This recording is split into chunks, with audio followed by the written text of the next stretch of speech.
Bienvenue chers téléspectateurs, c'est Aline Taibaro avec le journal du 11 octobre. Lors de la session de l'ouverture conjointe des deux chambres, la présidente Sahlawerk Zewde a clairement indiqué que la résolution pacifique du conflit dans le Nord restera une priorité absolue. Elle a souligné que le belligérant TPLF a brisé tous les espoirs de paix malgré des tentatives répétées. En outre, Sahlawerk a exhorté tous les Éthiopiens à s'unir pour soutenir la souveraineté de la nation, tout en appelant l'Union africaine à continuer à faire avancer les efforts de médiation. Le président a ensuite fait remarquer que différentes mesures avaient été prises par le gouvernement pour mettre fin à la violence dans la région nord de l'Éthiopie à l'amiable et que cet engagement inébranlable devrait être réaffirmé. Elle a également souligné que la commission du dialogue national devrait recevoir le soutien dont elle a besoin pour être aussi inclusive que possible. On a appris que des ambassadeurs de divers pays, des représentants d'institutions internationales, des chefs religieux et d'autres invités ont assisté aux Nouvelles en 2015, session conjointe des deux chambres éthiopiennes.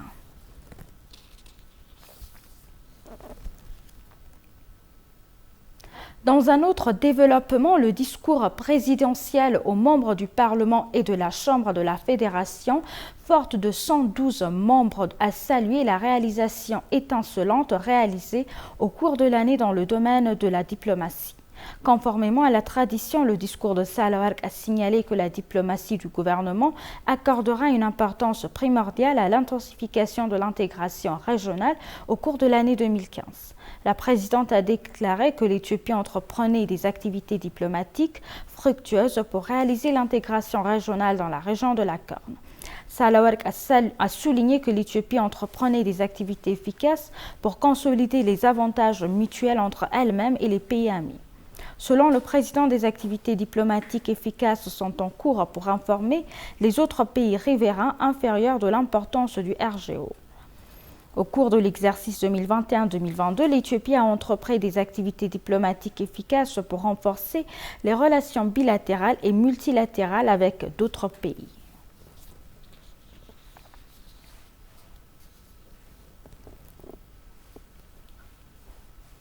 Par ailleurs, la présidente Sahlawerk Zewde a dévoilé aux parlementaires que des efforts seront faits pour stabiliser l'inflation toujours croissante et créer un environnement macroéconomique sain. Elle a également déclaré que le gouvernement avait retroussé ses manches pour attirer des investisseurs potentiels afin de faire de l'Éthiopie une destination d'investissement alternative. Elle a noté que des efforts seront faits pour stabiliser l'inflation toujours croissante et créer un environnement macroéconomique sain. Le gouvernement donne la priorité à l'utilisation appropriée des ressources limitées pour assurer la durabilité du développement national. La présidente a dévoilé que le gouvernement mettait l'accent sur l'attraction d'investisseurs potentiels pour l'affaire de l'Éthiopie et destination d'investissements alternatifs. Sahlawerk a en outre souligné que le gouvernement renforçait la reconstruction des entités sociales et économiques détruites par la guerre en mobilisant le public et le gouvernement régional. Selon le président, le gouvernement travaillera également à relancer le secteur du tourisme.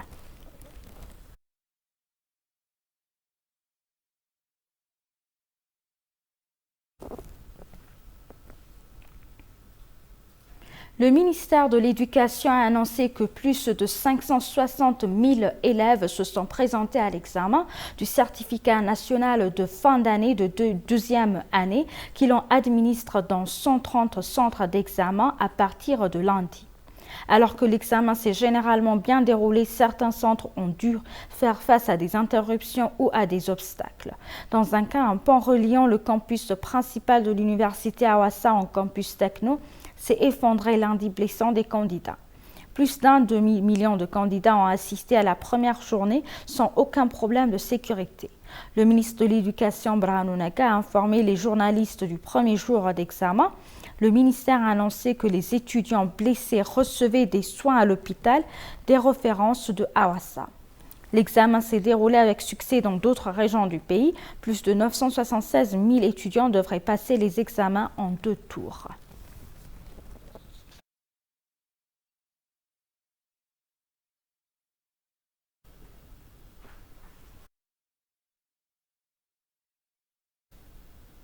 Les forces rebelles du peuple du Tigray ont tué des dizaines de civils lors de leur dernière occupation d'une ville de la région d'Amara, selon des survivants après la reprise des combats le mois dernier dans la zone nord de l'Éthiopie. Les meurtres présumés ont eu lieu dans la ville de Kobo, située le long de l'autoroute menant à la capitale d'Addis Abeba. Entre le 13 et 15 septembre, des combattants du Front de libération du peuple de Tigray ont abattu des civils non armés qu'ils soupçonnaient de soutenir les forces fédérales, et les milices locales ont déclaré des survivants aux gardiens. Dans un seul district de Kobo, des témoins ont dénombré 17 corps de personnes tuées en 2 jours. Des exécutions extrajudiciaires ont été perpétrées lors de perquisitions maison par les rebelles, selon les témoignages de 7 rescapés.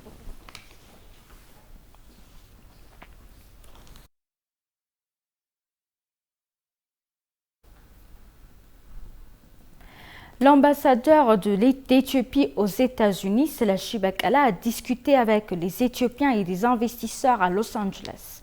Sur sa page de réseautage social, l'ambassadeur a indiqué avoir rencontré des membres du conseil municipal de Los Angeles et avoir une discussion avec le maire de la ville, Eric Garcetti. D'autre part, l'ambassadeur a mentionné qu'il avait rencontré des chefs d'entreprise et des investisseurs dans la région de Los Angeles, en Californie, et a déclaré que nous avions eu des discussions importantes sur les vastes options d'investissement en Éthiopie dans les secteurs de la fabrication de l'informatique, de l'agriculture, des mines, du tourisme et de la finance.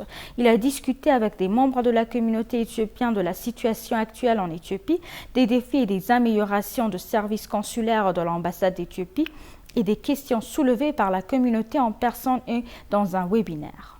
Il a été souligné que les participants à l'événement ont fourni près de 65 000 $ de soutien aux Éthiopiens dans le besoin en raison du conflit et de la sécheresse.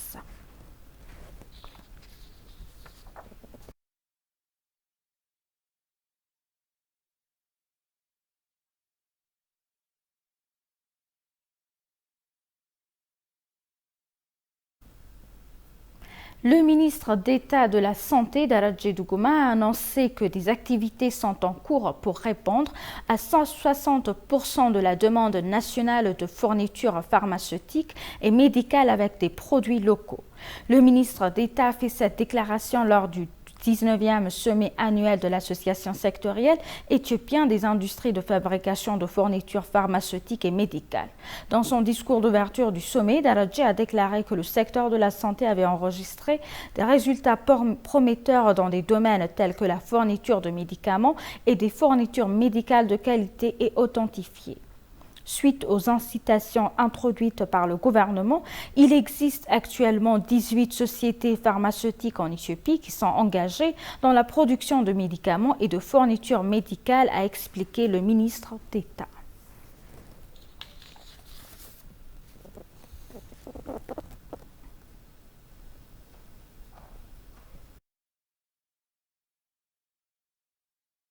Et pour conclure le journal, la société éthiopienne Electric Power a annoncé avoir gagné plus de 13 millions de $ grâce à l'exportation de l'électricité vers le Soudan et Djibouti au cours des 2 derniers mois.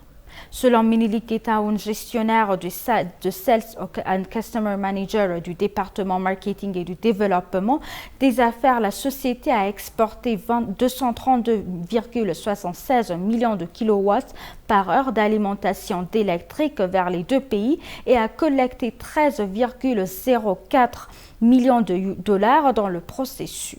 Selon Getaoun, 112,36 millions de kilowatts par heure d'électricité ont été exportés vers le Soudan pour 5,61 millions de $ et 120,39 millions de kilowatts par heure d'électricité ont été vendus à Djibouti pour 7,42 millions de $ au cours des 2 derniers mois.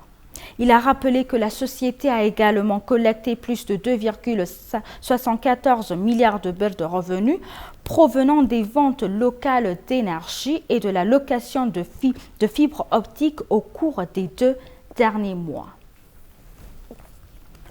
Chers téléspectateurs, nous vous rappelons les titres principaux.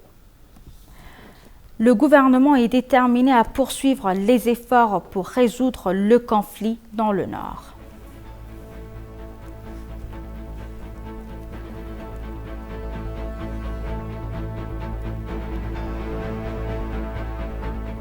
La société de puissance électrique a gagné plus de 13 millions de dollars grâce à l'exportation d'électricité vers le Soudan et Djibouti.